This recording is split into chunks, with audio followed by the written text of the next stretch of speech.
मधुबनी से पीएम ने दी आतंकवादियों और उनके आकाओं को चेतावनी। गुनहगारों को उनकी कल्पना से बड़ी सजा मिलेगी। बची खुची जमीन को मिट्टी में मिलाने का समय।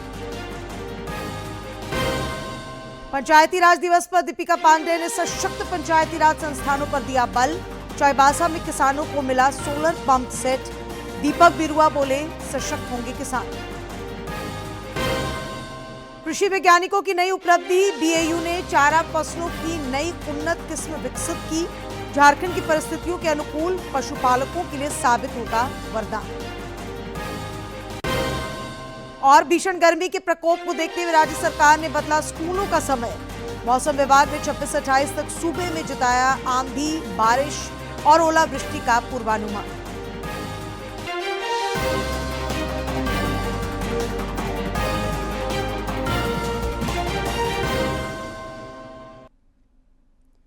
नमस्कार, खबरें झारखंड में आपका स्वागत है। मैं हूं डॉक्टर शीता आनंद और अब समाचार विस्तार से।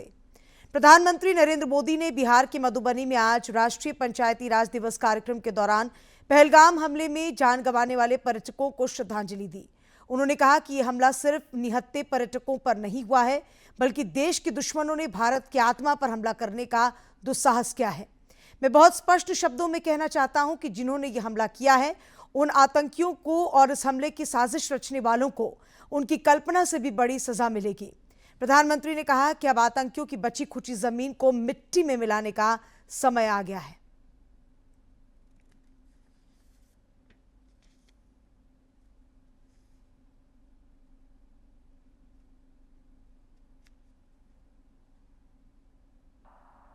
किसी ने अपना बेटा खोया,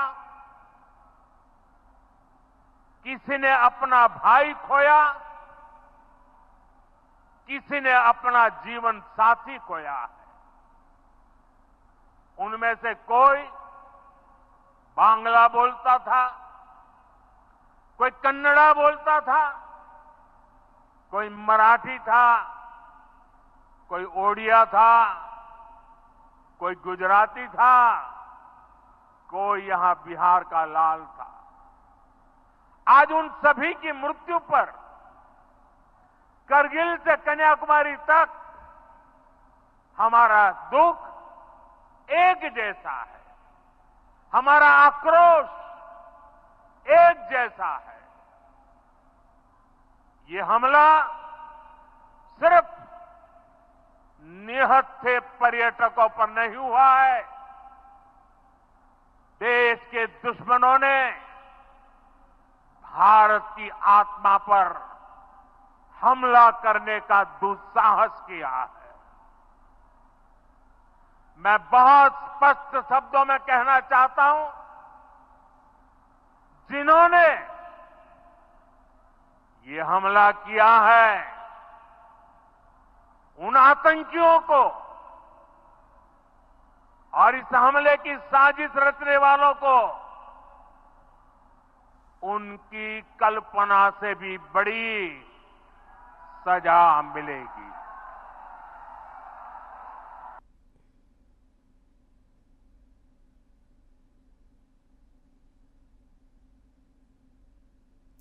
प्रधानमंत्री ने मधुबनी दौरे के क्रम में बिहार को 13,480 करोड़ रुपए की विकास योजनाओं की सौगात दी। इस मौके पर पीएम ने अमृत भारत एक्सप्रेस ट्रेन सहित 4 नई ट्रेनों को हरी झंडी दिखाकर रवाना किया।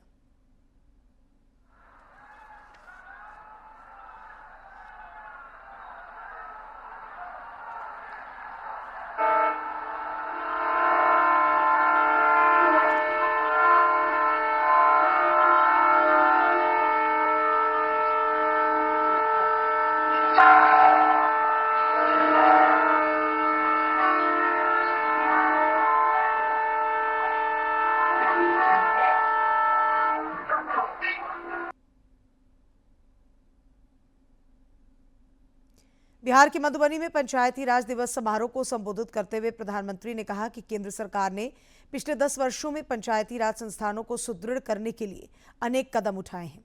2 लाख पंचायतों को इंटरनेट से जोड़ा गया है। गांवों के विकास के लिए 2 लाख करोड़ से ज्यादा राशि पिछले 10 वर्षों के दौरान उपलब्ध कराई गई है। बीता दशक ढांचागत संरचना के विकास का दशक रहा है, जो विकसित भारत की बुनियाद को मजबूत कर रहा है। इस दौरान श्री मोदी ने 5 लाभार्थियों को सांकेतिक रूप से पीएम आवास की चाबी भी भेंट की। पंचायत खैतनिया, ब्लॉक लखनपुर, जिला मधुबनी।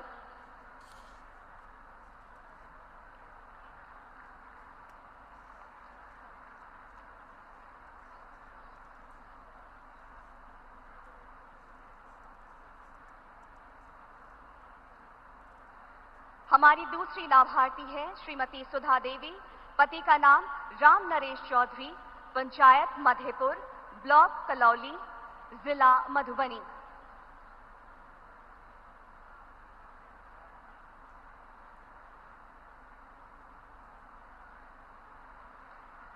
हमारी तीसरी लाभार्थी है श्रीमती निर्मला देवी, पति का नाम लक्ष्मण यादव, पंचायत सकरी पूर्वी, ब्लॉक पंडौल, जिला मधुबनी।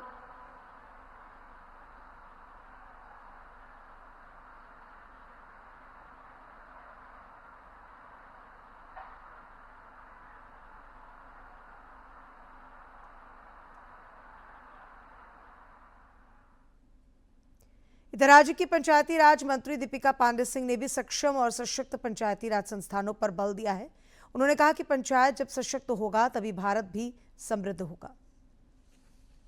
पंचायत दिवस की आपको हार्दिक शुभकामना।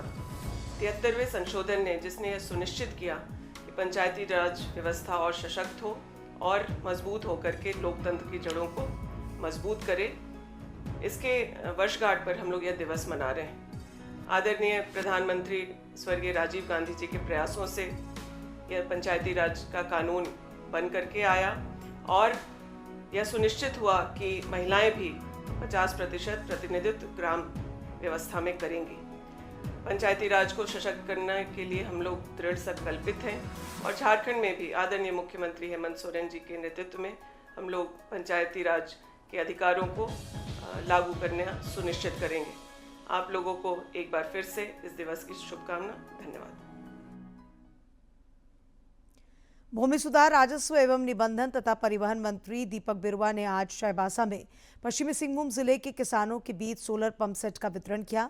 ये पंप सेट सरकार द्वारा जिले के किसानों को 90% अनुदान पर उपलब्ध कराए गए हैं। श्री बिरुवा ने भरोसा जताया कि इससे किसान उत्पादन बढ़ाकर आर्थिक रूप से सशक्त हो सकेंगे। उन्होंने किसानों को कृषि विकास योजनाओं का लाभ लेने के लिए भी प्रेरित किया।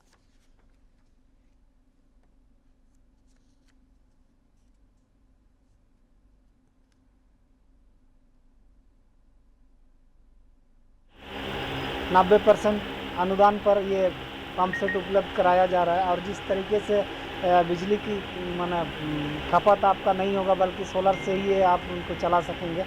इसका कॉस्ट भी कम आ रहा है और आपको किसानी काम करने में थोड़ा सुविधा होगा। भाजपा ने पहलगाम आतंकी हमले के शिकार लोगों के प्रति राज्य सरकार की असंवेदनशीलता की आलोचना की है। प्रदेश प्रवक्ता प्रतुलनाथ शाहदेव ने आरोप लगाया कि आज जब रांची एयरपोर्ट पर आईबी के अफसर मनीष रंजन का पार्थिव शरीर लाया गया तो सत्ताधारी दल के लोगों के साथ साथ वरीय प्रशासनिक अधिकारी भी नदारद दिखे। श्री शाहदेव ने राज्य सरकार पर तुष्टीकरण की राजनीति का भी आरोप लगाया। झारखंड सरकार का मंत्री तो छोड़िए, एक विधायक भी नहीं था उनको श्रद्धा सुमन देने के लिए और उससे भी शर्मसार करने वाला वाकया था कि प्रशासन के भी बड़े अधिकारी नहीं पहुंचे। ये साफ दिखाता है कि ये सरकार वोट बैंक और तुष्टीकरण की राजनीति में श्रद्धा सुमन देना भी भूल गई है। झारखंड सरकार को अपने इस बड़ी गलती के लिए अविलंब माफी। इधर झारखंड मुक्ति मोर्चा के वरिष्ठ नेता विनोद कुमार पांडे ने पहलगाम आतंकी हमले की निंदा करते हुए इसे इंसानियत की हत्या करार दिया है। उन्होंने कहा कि यह घटना मानवता को शर्मसार करने वाली है। श्री पांडे ने आतंकवाद के खिलाफ सख्त कार्रवाई की भी मांग की ताकि ऐसी घटनाओं की पुनरावृत्ति न हो। पार्टी के केंद्रीय महासचिव सह प्रवक्ता सुप्रियो भट्टाचार्य भी आज रांची में पत्रकारों से रूबरू हुए। उन्होंने भी पहलगाम आतंकी हमले की भत्सना की और केंद्र से जवाबी कार्रवाई की मांग की।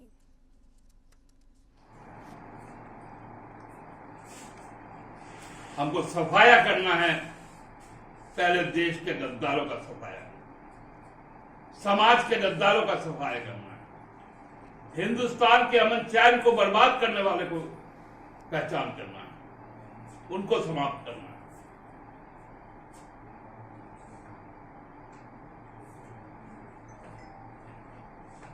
सरकार ये उपाय सुनिश्चित करे, भारत सरकार।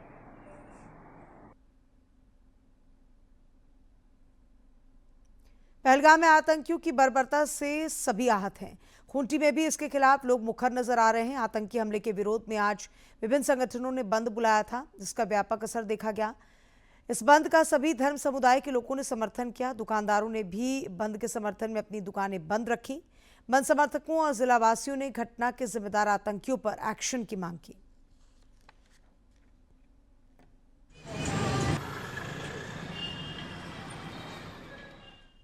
प्रसार भारती के OTT प्लेटफॉर्म वेव्स को लेकर रांची के दूरदर्शन केंद्र में प्रेस वार्ता का आयोजन किया गया। इस दौरान दूरदर्शन केंद्र और आकाशवाणी के अधिकारियों ने प्रसार भारती द्वारा पिछले दिनों लॉन्च किए गए वेव्स OTT प्लेटफॉर्म और मुंबई में 1 से 4 मई तक होने वाले audio visual and entertainment summit waves के संबंध में विस्तृत जानकारी दी। अधिकारियों ने बताया कि वेव्स नए और पुराने कंटेंट का सम्मिश्रण है, साथ ही इसमें वेरीफाइड और मूल कंटेंट मिलते हैं।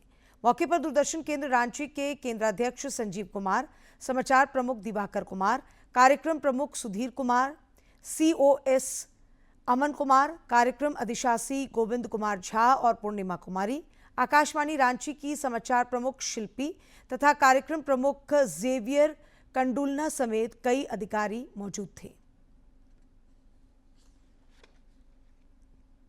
बिना कोई डिपॉजिट का आप इसका लाभ उठा सकते हैं। आपका जो डॉक्यूमेंट्री है, जो भी है, आप इसमें अपलोड कर सकते हैं। अगर आप चुने जाते हैं और आपको कोई फिल्म प्रोडक्शन या कोई भी आदमी जब एक्सेप्ट करता है, वैसे स्थिति में तब आपके लिए जो चार्ज निर्धारित होगा तब आप करेंगे, तो उस समय तो अर्निंग जुट जाता है। लेकिन इसमें क्या है कि हमारे सुदूर कोई इंटीरियर इलाके से भी लोग कोई पार्टिसिपेट इसमें करना चाहते हैं तो वो कर सकते हैं, अपनी योग्यता साबित कर सकते हैं। एक ऐसा प्लेटफॉर्म है जो सरकारी है। एक मंच पे सब चीज़ देखने को मिलेगा और इसकी सबसे बड़ी खूबी ये है कि ये सिर्फ हिंदी और इंग्लिश में नहीं, मतलब कोई 1-2 भाषा में नहीं है, 12 भाषाओं में जो है यहाँ पे कार्यक्रम उपलब्ध होगा। और वेब्स की एक और खूबी क्या है कि जो डिजिटल मतलब ई-कॉमर्स, ये जो प्लेटफॉर्म है वो एक साथ कई चीज़ों, केवल मनोरंजन ही नहीं दे रहा है आपको ई-कॉमर्स के क्षेत्र में भी वो प्लेटफॉर्म दे रहा है। इसके अलावा जो आजकल का सबसे बड़ा ज्वलन समस्या है कि साइबर फ्रॉड का इशू है, साइबर जागरूकता का जो मामला है, तो साइबर जागरूकता के लिए भी इस पे बहुत सारा चीज़ें हैं। ऑल ओवर इंडिया वेव्स के तहत काफ़ी सारी कॉम्पिटिशन्स जो हैं वो चल रही हैं पिछले 2 महीनों से शायद, और उस पर काफ़ी काम हो रहा है और बहुत लोगों ने पार्टिसिपेट भी किया है। और ये इसका जो मेन प्रोग्राम है वो 1 से 3 मई के मुंबई में जियो वर्ल्ड सेंटर पे होगा। रांची स्थित बिरसा कृषि विश्वविद्यालय ने पशु चारा फसल की नई उन्नत किस्म विकसित की है, जो पशुपालकों के लिए वरदान साबित हो सकती है।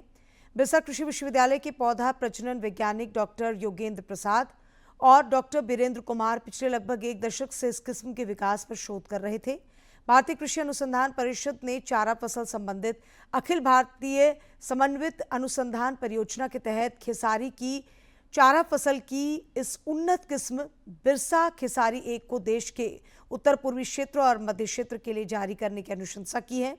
इस उन्नत किस्म की फसल की औसत उत्पादन क्षमता अधिक है, साथ ही इसमें क्रूड प्रोटीन की मात्रा भी ज्यादा है। ड्रॉप आउट बच्चों को स्कूल से जोड़ने के लिए back to school campaign school Ruar के तहत राज्य के विभिन्न जिलों में कार्यक्रम का आयोजन किया जा रहा है। सिमडेगा के नगर भवन में शिक्षा विभाग की ओर से स्कूल रुआर अभियान के तहत जिला स्तरीय उन्मुखीकरण कार्यशाला का आयोजन हुआ।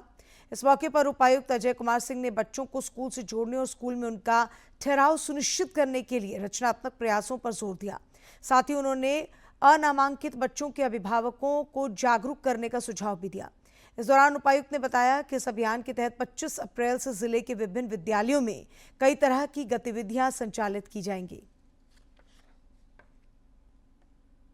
को अगर कुछ हो गया तो अपना बचना क्या है?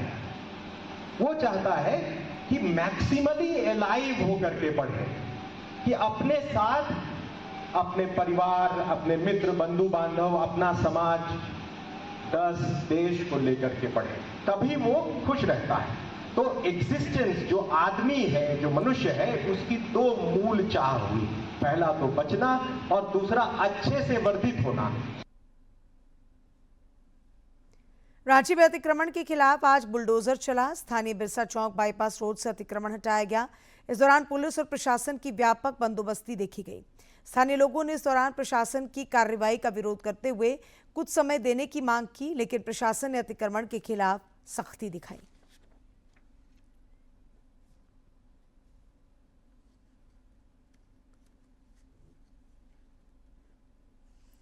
रांची के उपायुक्त मंजूनाथ भजंत्री ने आज समाहरणालय सभागार में चौकीदार नियुक्ति परीक्षा को लेकर केंद्र अधीक्षकों और अन्य अधिकारियों के साथ बैठक की।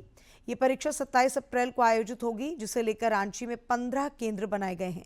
कदाचार मुक्त परीक्षा संपन्न कराने को लेकर उपायुक्त ने जरूरी निर्देश और सुझाव दिए। और अब बात अगली खबर की। राज्य के अधिकांश जिलों में गर्मी लोगों को झुलसा रही है और अगले 3 दिनों में इससे राहत की उम्मीद नहीं है।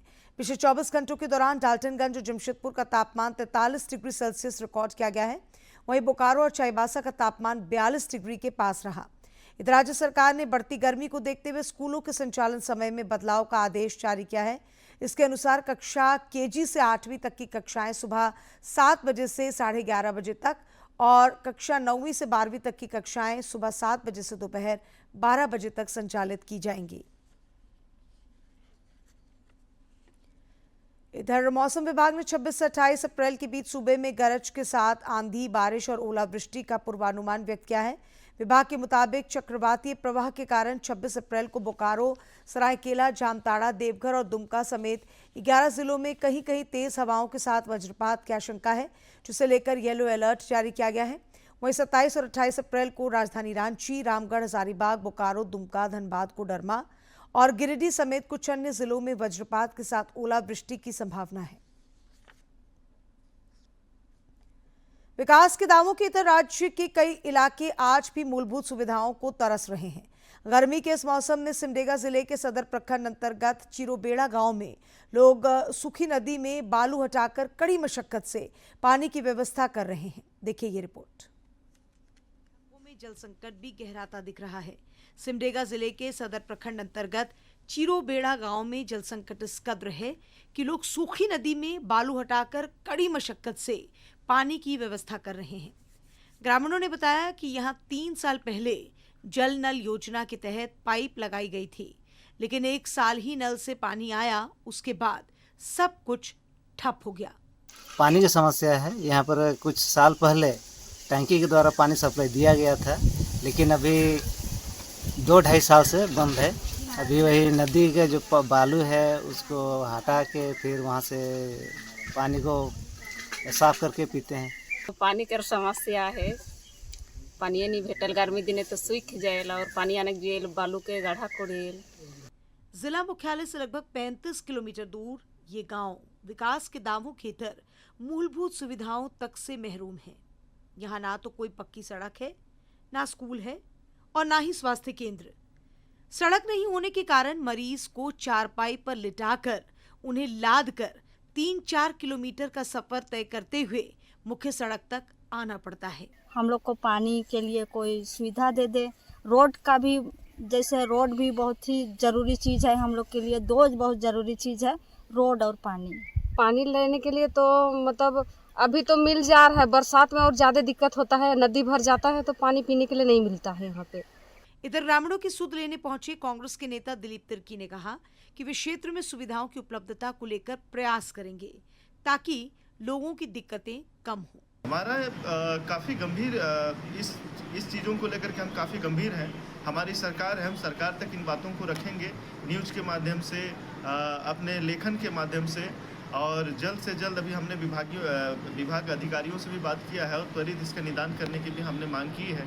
अगर ऐसा नहीं होता है तो फिर इसके लिए हम कुछ और भी प्रयास करेंगे, लेकिन हमारा उच्च स्तरीय प्रयास यही होगा कि इनको जल्द से जल्द पानी उपलब्ध कराया जाए, जल्द से जल्द रोड उपलब्ध कराया जाए, इनकी जो मांगे हैं वो जायज है। सिमडेगा जिले के सदर प्रखंड अंतर्गत चिरोबेड़ा गांव की ये तस्वीर और कहानी तंत्र की पोल खोल रही है, जिस पर जिम्मेदारों को गौर करना चाहिए। सिमडेगा से मनोज कुमार सिन्हा, मनु की रिपोर्ट। और अब कुछ खबरें राज्य के विभिन्न जिलों से फटाफट अंदाज में।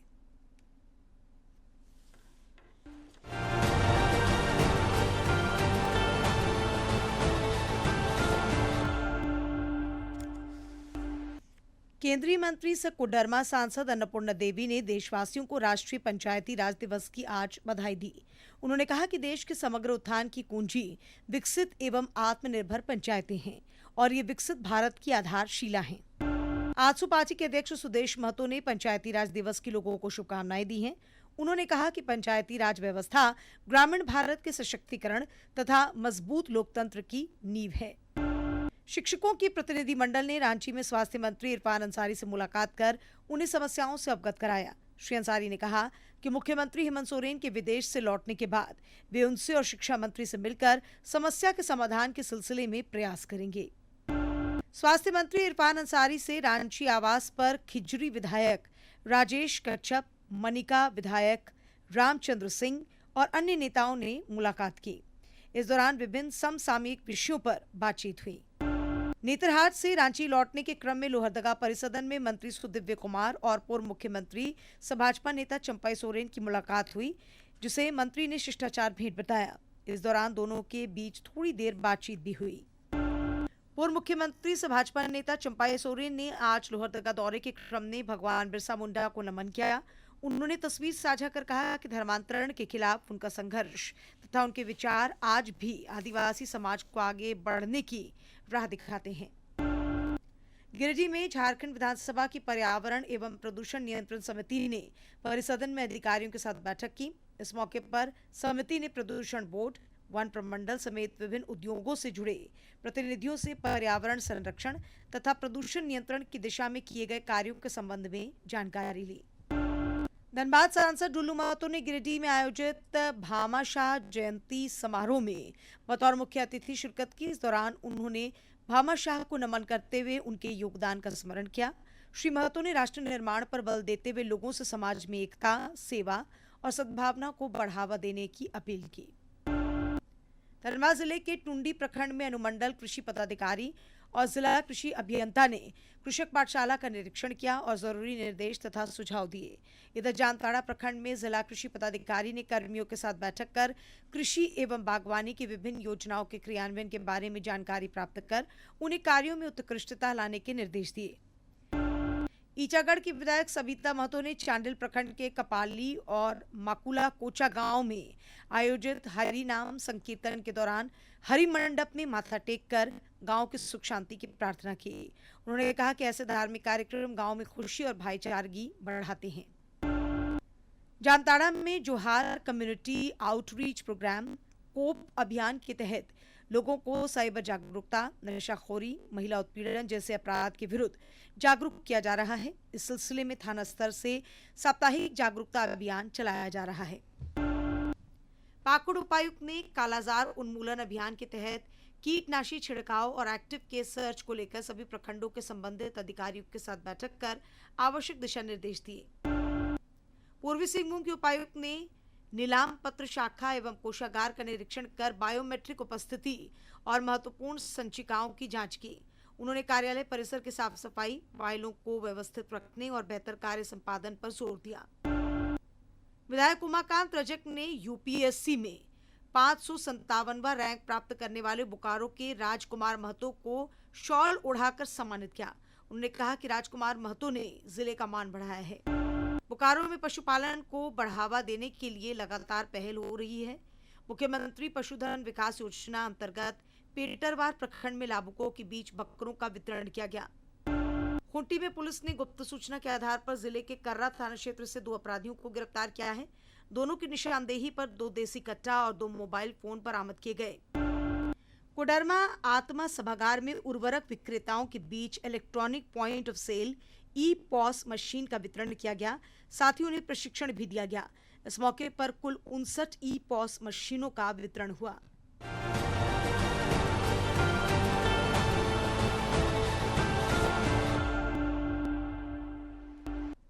आज के दिन की ऐतिहासिक और महत्वपूर्ण घटनाओं पर डालते हैं एक नजर।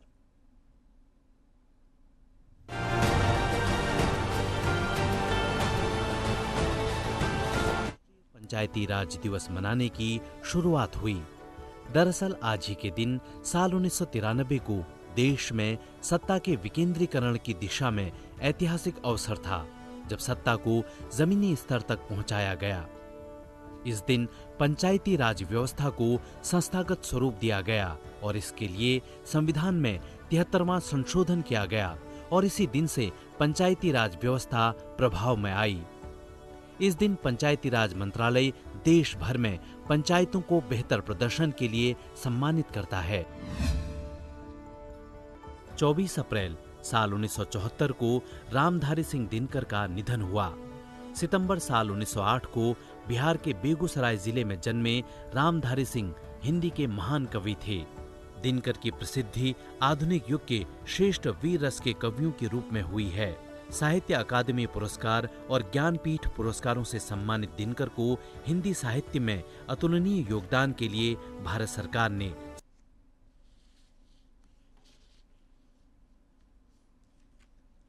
यूपीएससी की परीक्षा में कई गुदड़ी के लाल ने भी परचम लहराए हैं। उनमें से बोकारो जिले के चास प्रखंड के तियाड़ा गांव के अखबार विक्रेता के बेटा राजकुमार महतो ने भी सफलता पाई है।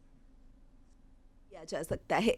इन्हीं बातों को चरितार्थ किया है बोकारो के अखबार विक्रेता बंधु रामपत महतो के बेटे राजकुमार महतो ने, जिन्होंने बिना किसी कोचिंग के कड़ी मेहनत से यूपीएससी परीक्षा में 557वां रैंक हासिल किया है।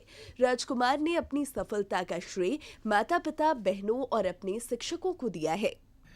मेरा जो भी प्रिपरेशन था घर से था और मैंने ऑनलाइन सपोर्ट लिया था, जिसमें से कोचिंग्स का मैंने हेल्प लिया था and through out the process मुझे जहाँ जहाँ ज़रूरत पड़ता था वैसे मैंने कोचिंग्स का सपोर्ट लिया था। तो इसमें बहुत सारे थे, कोई एक पर्टिकुलर नहीं था एंड मतलब सिलेक्टिव होता था। जैसे कि कोई एक पर्टिकुलर मॉड्यूल में मुझे अगर वीकनेस है या कोई एक पर्टिकुलर एरिया में मेरा वीकनेस है तो उसके लिए कोचिंग का सपोर्ट मिल गया, ऑनलाइन सपोर्ट मिल गया। राजकुमार महतो के पिता अखबार विक्रेता बंधु रामपत महतो का संघर्ष रंग लाया है। उन्होंने कहा कि बेटे की सफलता उन्हें सपना जैसा प्रतीत हो रहा है। बहुत अच्छा लगा, खुश भी हुआ, मन प्रसन्न भी हुआ। जो लड़का 3 बार में निकाला, पहली बार तो नहीं हुआ था, दूसरा बार में इंटरव्यू दिया, उसमें भी नहीं हुआ तो वो भी हम लोग भोगे हुए हैं कि कैसा लगता है। और अंत में मुख्य समाचार एक बार फिर।